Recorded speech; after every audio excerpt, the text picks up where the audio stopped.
il est bon que la France soit de retour. Ça fait vraiment trop longtemps que son siège européen était physiquement occupé, mais politiquement vide. Monsieur le Président, ce que vous souhaitez pour l'Europe, vous affirmez que la France doit commencer elle-même à le faire dès aujourd'hui. Votre action en France raconte une toute autre histoire, une histoire qui met à mal la devise de votre pays, liberté, égalité, fraternité. Où est la liberté?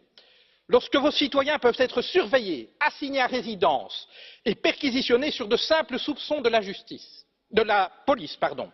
Où est la liberté lorsque des policiers armés débarquent au petit matin pour arrêter un groupe de jeunes dont le seul tort serait d'avoir occupé pacifiquement un chantier? Ma fille en était.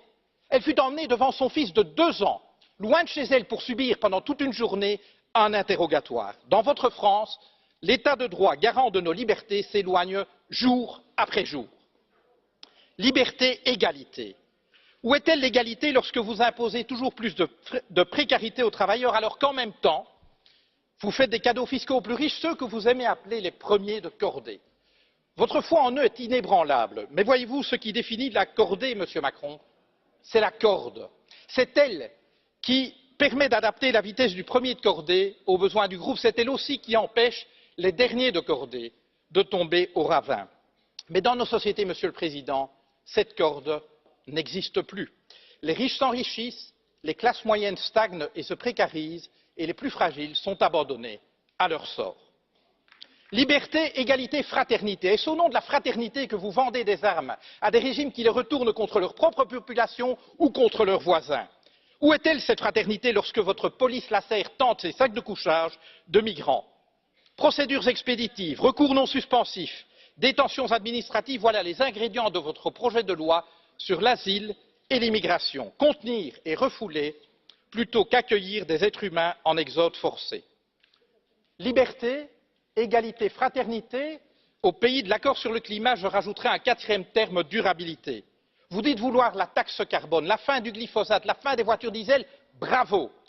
Mais vous restez en même temps un ardent promoteur des traités actuels de libre-échange et pire encore du nucléaire.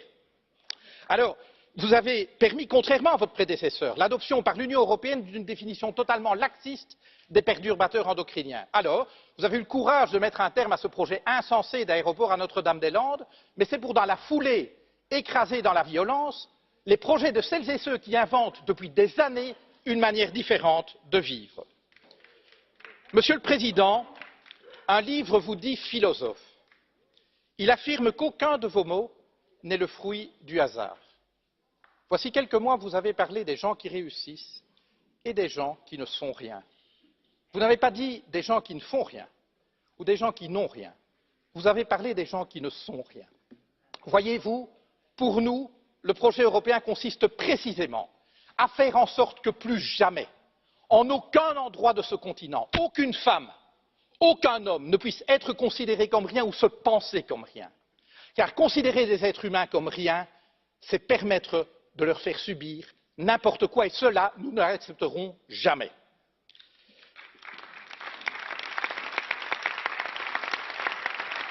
Monsieur le Président, vous avez pris coutume d'offrir à vos hôtes de marque un cadeau. Permettez-moi de faire de même. Je vous offre cette corde d'escalade, symbole de la cordée à laquelle vous semblez tenir.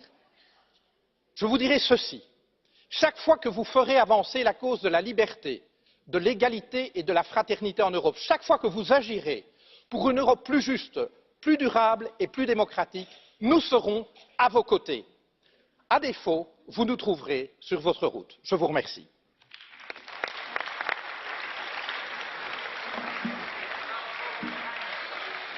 Per il gruppo confederale della sinistra unitaria europea sinistra verde nordica, la parola all'onorevole Patrick Leyarick. Monsieur le Président de la République, bienvenue. On a du mal à comprendre votre concept d'Europe.